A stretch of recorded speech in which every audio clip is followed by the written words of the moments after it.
Hello students, कैसे हैं आप सभी। लास्ट क्लास मैंने आप सभी को पहले तो मैंने वाष्पदाब में आपेक्षिक अवनमन क्या होता है वो बताया था आपको, और फिर उसी के अंदर मैंने आपके लिए राउल्ट का नियम भी पढ़ाया था। याद है ना सभी को अच्छी तरीके से राउल्ट का नियम हमने पढ़ा था।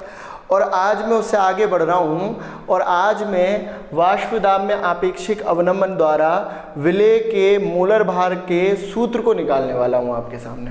मतलब विलेय के मोलर भार का सूत्र इस चीज़ की सहायता से, यानी वाष्पदाब में आपेक्षिक अवनमन और उसके अंदर जो राउल्ट का नियम पढ़ा था हमने, उसकी सहायता से आज हम इसका सूत्र निकालने वाले हैं। ये चीज़ एक बार हमारे बोर्ड में भी पूछी जा चुकी है, ठीक है ना। तो एक इम्पॉर्टेंट डेरिवेशन टाइप का ही एक टॉपिक है, तो आपको ध्यान से इसके लिए देख लेना है। तो स्टार्ट करते हैं। देखिए, वाष्पदाब में आपेक्षिक अवनमन जो है उसकी सहायता से उसके द्वारा विलेय के मोलर भार का सूत्र निकालना है। तो सबसे पहले देखिए ज़रा, वाष्पदाब में आपेक्षिक अवनमन कहते किसको है, बताइए आपको भाई। यही चीज़ है ना, P not A minus P A divided by P not ए, इसी को कहते हैं ना हम। बोलो, वाष्पदाब में आपेक्षिक अवनमन, यही है ना। Is equal to, last class जब मैंने आपके लिए राउल्ट का नियम पढ़ाया था, तो राउल्ट के नियम की सहायता से मैंने ये सिद्ध कर दिया था कि ये जो चीज़ है, यानी P not A minus P A divided by P not ए, जिसको हम वाष्पदाब में आपेक्षिक अवनमन कहते हैं, ये चीज़ एक्स बी के बराबर थी। भाई कल जो लास्ट क्लास मैंने आपको पढ़ाई थी उसमें मैंने आपके लिए यही पढ़ाया था ना, इक्वेशन 4 यही निकाली थी हमने। राउल्ट का जो नियम पढ़ा था उसमें एक्स बी क्या था बताओ ज़रा। एक्स बी मतलब क्या होता है? एक्स बी मतलब विलेय का मोल प्रभाज्य, और ये चीज़ हम राउल्ट के नियम में पढ़ चुके हैं। अब भाई किसी को नहीं आ रहा समझ में या किसी ने नहीं पढ़ा है तो वो इससे पहले वाली क्लास को जाके पढ़ ले, उसमें मैंने राउल्ट का नियम पढ़ाया है और एंड में ये चीज़ निकलवाई है, ठीक है ना। तो आगे बढ़ते हैं अपन। देखिए, ये चीज़ तो हमें पता है पहले से कि P not A minus P A divided by P not A is equal to X B होता है, ठीक। और एक्स बी यानी क्या? विलेय का मोल प्रभाज्य बराबर सूत्र क्या होता है बताओ। ये भी पहले ही पढ़ चुके हैं हम, N B divided by N A plus N B, यही होता है ना सूत्र विलेय के मोल प्रभाज्य का। एन बी यानी क्या बताओ? एन ए मतलब तो होता है विलायक के मोल,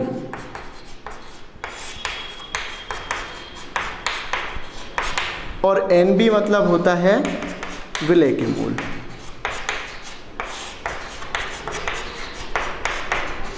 तो उस हिसाब से विलयन में दो चीज़ें होती हैं, विलेय और विलायक। तो अगर मैं पूछूं विलयन में कुल मोल, तो विलयन के कुल मोल कितने हो जाएंगे? N A plus N B. तो एन बी यानी विलेय के मोलों की संख्या divided by N A plus N B यानी विलयन के कुल मोलों की संख्या। इसी अनुपात को हम क्या कहेंगे? विलेय का मोल प्रभाज्य। ये चीज़ मैंने आपके लिए मोल प्रभाज्य वाले टॉपिक में पढ़ा दी है, और उसी टॉपिक में मैंने आपको ये फॉर्मूला भी निकलवा दिया था, ठीक। भूल गए हो तो दोबारा जाके पढ़ लो एक बार मोल प्रभाज्य को, है ना। हम भूल जाते हैं भाई, हमारी आदत है चीज़ें भूलने की। तो इस टॉपिक को जाके आप एक बार और पढ़ सकते हैं मोल प्रभाज्य को, ठीक है। मैंने ये आपके लिए बताया है। तो एक्स बी बराबर होता है formula N B divided by N A plus N B, और ये चीज़ हम पहले ही निकाल चुके हैं, ठीक। तो अब आप मुझे बताइए कि अगर मैं ये जो इक्वेशन है, मान लो इसको इक्वेशन फर्स्ट दे देता हूँ। अगर मैं इक्वेशन फर्स्ट में यानी समीकरण 1 में, मैंने इसे समीकरण 1 नाम दे दिया ये वाले समीकरण को, और अगर मैं समीकरण 1 से एक्स बी जो है, एक्स बी की जगह पर एक्स बी का ये मान रख दूँ, बात समझ रहे हैं आप। समीकरण 1 में मैं एक्स बी की जगह पर एक्स बी का ये वाला मान यहाँ पे रख देता हूँ, ठीक। तो क्या आ जाएगा बताओ? P not A minus P A divided by P not A is equal to X B की जगह पर एक्स बी का मान N B divided by N A plus N B, ठीक। ये चीज़ आ गई। आगे बढ़ते हैं। अब मान लो कि मैंने यहाँ पे लिख दिया अनंत तनुता पर, अनंत तनुता पर। अब भाई अनंत तनुता क्या होती है, ये मैंने आपके लिए आखिरी क्लास में पढ़ाया था। बताओ क्या पढ़ाया था अनंत तनुता के बारे में। किसे कहते हैं अनंत तनुता? जब विलायक की मात्रा बहुत ज़्यादा होती है और उस विलायक के अंदर विलय की मात्रा बहुत कम होती है तो उसी स्थिति को हम अनंत तनुता कहते हैं। ठीक है ना। किस स्थिति को अनंत तनुता कहते हैं? विलायक की मात्रा बहुत ज़्यादा हो, किसकी मात्रा से? विलय की मात्रा से। या फिर ये कह लें कि विलय की मात्रा विलायक की तुलना में बहुत कम है, इतनी कम है कि विलय की मात्रा को विलायक की तुलना में मैं नगण्य मान सकता हूँ। बात समझ में आ रही है आपको कि विलय की मात्रा विलायक की मात्रा की तुलना में इतनी कम है कि विलय की मात्रा को मैं विलायक की मात्रा की तुलना में क्या मान सकता हूँ? नगण्य, लगभग 0, शून्य मान सकते हैं, नगण्य मान सकते हैं। ठीक है ना। तो उस हिसाब से अनंत तनुता पे अगर इस सूत्र की मैं बात करूं तो मैं क्या कह रहा हूं कि विलायक की मात्रा विलय की मात्रा से बहुत ज़्यादा है, तो विलायक के मोल यानी Na मतलब किसके मोल? विलायक के मोल B बहुत ज़्यादा होंगे किससे? विलय के मोल से। बात समझ में आ रही है आपको? भाई विलायक की मात्रा बहुत ज़्यादा है तो विलायक के मोल भी बहुत ज़्यादा होंगे, और विलय की मात्रा बहुत कम है तो विलय के मोल भी बहुत कम होंगे। इतने कम कि विलय के मोलों को भी हम क्या मान सकते हैं? नगण्य। भाई विलय की मात्रा यानी विलय के मोल, और इतनी कम है कि हम उसको क्या मान सकते हैं? नगण्य मान सकते हैं। किसको? विलय के मोल या विलय की मात्रा को, यानी NB को हम नगण्य मान सकते हैं। तो अगर मैं इस सूत्र में ये NB को विलायक के मोलों की तुलना में, यानी NB विलय के मोल NB को Na यानी विलायक के मोल की तुलना में क्या मान लूँ? नगण्य, क्योंकि विलायक की मात्रा बहुत ज़्यादा है किससे? विलय से, और विलय की मात्रा इतनी कम है कि हम उसको क्या मान सकते हैं? नगण्य। तो अगर मैं NB को नगण्य मान के हटा दूँ तो सूत्र क्या आ जाएगा हमारे पास? P0A minus PA divided by P0A is equal to, बताओ क्या आएगा? NB divided by Na। और यहाँ वाले NB को तो हमने नगण्य मान के क्या करा? हटा दिया। बोलो, हटा दिया ना। तो ये सूत्र बन गया हमारे पास। समीकरण 2 इसको ले लेते हैं। ठीक है ना। अब भाई किसी के मन में ये चीज़ तो नहीं आ रही है कि यहाँ वाले NB को तो हमने नगण्य मान के हटा दिया, लेकिन यहाँ वाले NB को नगण्य मान के क्यों नहीं हटाया? हैं तो दोनों NB ही, मतलब दोनों ही विलय के मोल हैं। NB मतलब विलय के मोल, तो ये भी विलय के मोल, ये भी विलय के मोल। तो यहाँ से तो NB को नगण्य मान के हटा दिया और यहाँ से NB को नगण्य मान के नहीं हटाया। बड़ा पक्षपात हो गया ये तो। लेकिन ऐसा क्यों हुआ? क्यों करा ऐसा हमने? वैसे तो बहुत से लोगों को ये चीज़ अंडरस्टैंडिंग होगी, समझ आ गई होगी, लेकिन जिनको नहीं आई है समझ में, मैं उनको बता रहा हूँ। ठीक है ना। मन में जिनके सवाल उठ रहा है तो सुनो। अगर मैं बात करूं, जैसे नगण्य मतलब ये समझ लो आप, नगण्य मतलब शून्य, कोई भी चीज़ बहुत कम है, शून्य के लगभग है, उसको हम नगण्य मान लेते हैं। ठीक है ना। तो जैसे अगर मैं 3 में शून्य को यानी 0 को जोड़ रहा हूँ, बताइए मुझे इस 3 पे कोई भी फर्क पड़ेगा क्या? बताओ। 3 में मैं अगर 0 को जोड़ रहा हूँ तो इस 3 पे कोई भी फर्क पड़ेगा? नहीं पड़ेगा, ऑब्वियसली इज इक्वल टू 3 ही आ जाएगा। अच्छा बताओ, अगर मैं 3 में से 0 को घटा रहा हूँ तो भी 3 पे कोई फर्क पड़ेगा क्या? 3 में से 0 घटाऊंगा फिर भी 3 ही आ जाएगा। मतलब 0 को जोड़ने से और घटाने से इस संख्या पे कोई भी प्रभाव नहीं पड़ रहा ना। तो 0 को मैं ना भी लिखूं तो भी कोई दिक्कत नहीं है, हटा दूं उसको। लेकिन अगर यही 0 इंटू में होता तो इसका फ़र्क पड़ता ना। अगर 0 का इंटू 3 से कर दूंगा तो 0 आ जाएगा ना।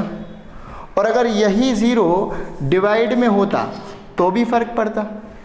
बोलो, बात समझ में आ रही है आपको कि 0 का मतलब अगर आप उसको जोड़ोगे या घटाओगे तो कोई भी फ़र्क नहीं पड़ेगा, लेकिन अगर उसी 0 का आप गुणा करो या भाग करो तो फ़र्क पड़ रहा है ना।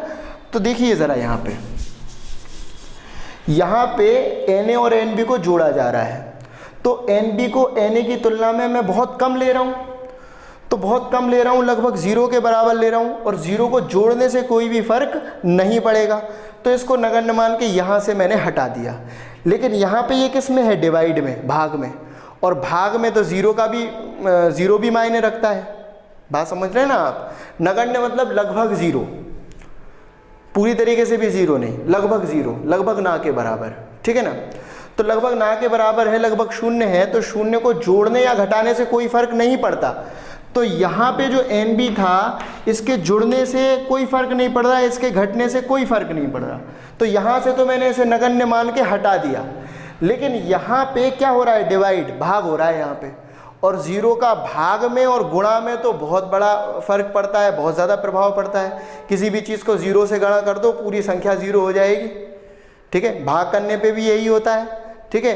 तो जोड़ने में कोई फर्क नहीं पड़ रहा, लेकिन भाग में फर्क पड़ रहा है। तो यहाँ से तो नगण्य मान के इस NB को हटा दिया, तो यहाँ पे अकेला क्या बचा, Na प्लस NB था, इसको नगण्य मान के हटा दिया, तो अकेला क्या बचा, Na। लेकिन ऊपर वाले NB को नहीं हटाया। क्यों नहीं हटाया? क्योंकि ये किस में है, भाग में। तो इस तरीके से यहाँ से देख लें ज़रा एक बार, मैंने वाष्पदाब में आपेक्षिक अवनमन की सहायता से विलेय का मोलर भार का सूत्र निकालना है, तो ये चीज़ हम पहले ही निकाल चुके हैं। XB का फॉर्मूला होता है ये भी पढ़ चुके हैं पहले ही। XB का ये मान समीकरण 1 में रख दिया, ये आ गया। अनंत तनुता की स्थिति लगाई, जिसमें Na यानी विलायक के मोल बहुत ज़्यादा हैं NB यानी विलेय के मोल से, ठीक। विलेय के मोलों को लगभग नगण्य मान के यहाँ से हटा दिया, यहाँ से हटा दिया, यहाँ से नहीं हटाया, क्यों समझा चुका हूँ मैं।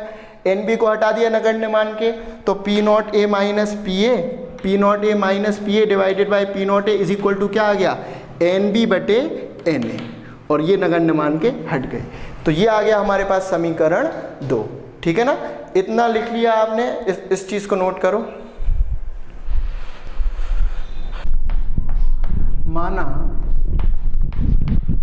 विलायक की मात्रा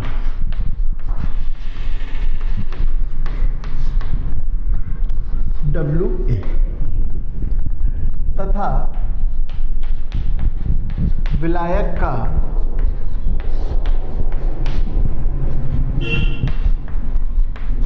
मोलर भार MA है, तब विलायक के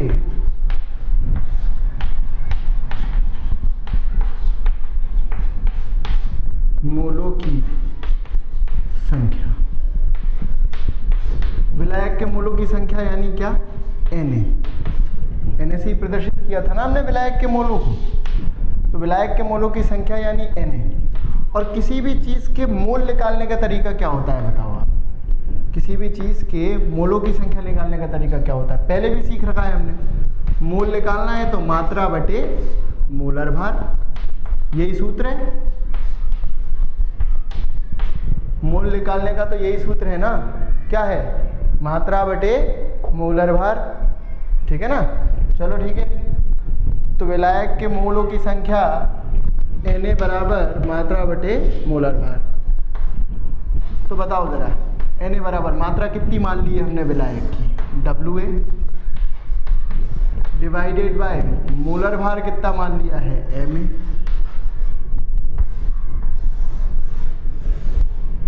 तो क्या आ गया, Na बराबर मात्रा विलायक की WA और मोलर भार विलायक का Ma। तो ये तो आ गया हमारे पास Na का मान, ठीक है। आगे बढ़ते हैं।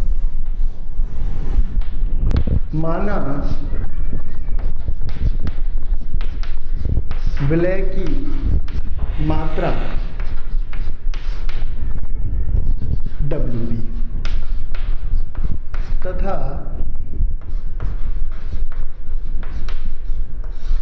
विलय का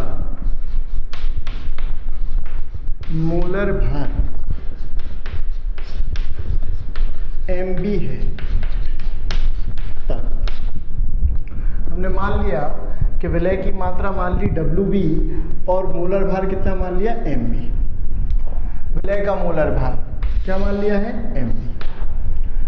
तो विलय के मोलों की संख्या, विलय के मोलों की संख्या। विलय के मोलों की संख्या को किससे प्रदर्शित किया था हमने? NB से। अरे बोलो, याद है ना? विलय के मोलों की संख्या यानी NB बराबर, सूत्र क्या है बताओ? मात्रा बटे मोलर भार। ये सूत्र है किसी भी चीज के मोल निकालने का। क्यों भाई, पहले भी कर चुके हैं। किसी भी चीज के मोल निकालने हैं तो उसकी मात्रा में भाग देंगे उसके मोलर भार से। यहाँ पे मोल निकालने हैं विलय के, प्रदर्शित कर रहे हैं NB से। तो NB यानी विलय के मोलों की संख्या बराबर मात्रा, विलय की मात्रा कितनी मान ली है? बोलो मेरे वतन के लोगों, कितनी मान ली है विलय की मात्रा? WB डिवाइडेड बाय मोलर भार कितना मान लिया है? MB। तो NB बराबर क्या आ गया? WB by MB। ठीक, तो इतना नोट करो आप, आगे बढ़ते हैं समीकरण 2 से। तो समीकरण 2 की अगर हम बात करें तो यही निकाला था हमने समीकरण 2, याद कीजिए आप। अनंत तनुता की स्थिति लगा के थोड़ी देर पहले ये समीकरण 2 निकाला था ना हमने। P0A minus PA divided by P0A is equal to NB by NA। NB plus में था, उसको नगण्य मान के हटा दिया था। अब मैं क्या कर रहा हूँ, अभी जो मैंने NB और NA के मान निकाले हैं, अभी इससे पहले मैंने अभी आपके लिए NA और NB के मान निकलवाए, उसके मान मैं यहाँ रख देता हूँ। देखिए क्या होगा, P0A minus PA divided by P0A is equal to NB की जगह पर NB का मान। चलो जरा अभी थोड़ी देर पहले ही कराया है। NB इज इक्वल टू कितना लिखा था हमने? WB divided bye MB। NB बराबर यही था ना, और NA का क्या मान था? चलो NA का बताओ जरा, अरे बोलो NA का बताओ। WA divided by MA।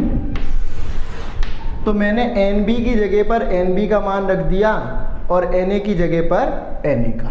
ठीक, अब ये चीज़ तो हमें पता ही है कि बटे के बटे वाली चीज़ होती है तो पलट के कहाँ जाती है? ऊपर। इतना तो पता है ना, इतना मैथमेटिक्स तो आता है हमारे लिए कि ये बटे के बटे में है तो ये पलट के ऊपर जाएगी, और ऊपर जाएगी तो किस में हो जाएगी? गुणा में। क्यों मेरे वतन के लोगों बताओ?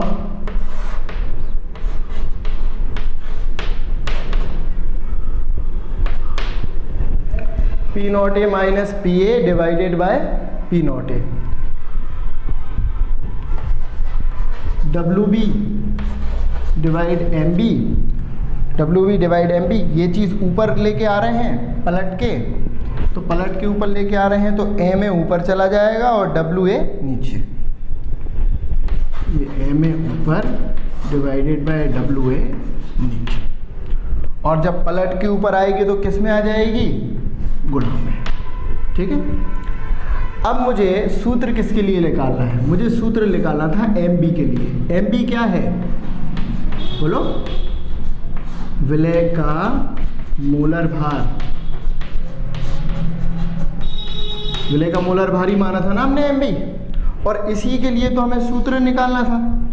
भाई शुरुआत कहाँ से करी थी? शुरुआत तो नहीं भूल गए ना? अभी जब शुरुआत करी थी डेरिवेशन की तो हमने क्या लिखा था? वाष्पदाब में आपेक्षिक अवनमन की सहायता से विलय के मोलर भार के सूत्र की गणना करनी थी। हमें विलय के मोलर भार का सूत्र निकालना था। विलय के मोलर भार यानी MB का सूत्र निकालना था हमें। ठीक है, तो हमें सूत्र निकालना है MB के लिए।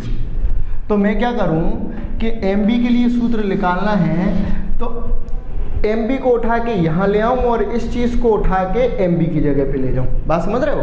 इसको उठा के यहाँ ला रहे हैं, इसको उठा के यहाँ ले जा रहे हैं, दोनों की जगह बदल रहे हैं। ठीक है ना, यहाँ से इसको यहाँ, यहाँ से इसको यहाँ। तो अगले स्टेप में क्या होगा ज़रा देखो, MB is equal to WB divided by, ये MB तो आ गया इधर इसकी जगह पर, ये चला गया MB की जगह पे यहाँ, P0A minus PA divided by P0A। ठीक, MB की जगह इसने ले ली, इसने MB की जगह ले ली, इनटू बोलो MA डिवाइडेड बाय WA, ठीक है ना। देख लो, ये MB की जगह पे ये लिख दिया है और MB को लिख दिया है इसकी जगह पर इनटू ऐसा का ऐसा ये लिख दिया, ठीक। अब आगे बढ़ रहे हैं। अब आप मुझे ये बताओ अगले स्टेप में मैं क्या करूं। ये वही के वही डिवाइड के डिवाइड में है, पलट के ऊपर जाएगा और पलट के ऊपर जाएगा तो किस में आएगा, इनटू में। तो MB बराबर यहाँ पे ये चीज़ तो पलट के ऊपर जाने वाली है, तो अकेला क्या बचा, WB इंटू WB इंटू, तो MB बराबर WB और ये चीज़ ऊपर पहुँचेगी, डिवाइड के डिवाइड में है, पलट के ऊपर पहुँचने वाली, into MA divided by WA और ये चीज़ पलट के ऊपर पहुँचेगी तो P0A divided by P0A minus PA। बोलो, यही आ जाएगा ना। देख लो एक बार और ज़रा, MB बराबर WB डिवाइड में ये इंटू MA इंटू WA, ठीक।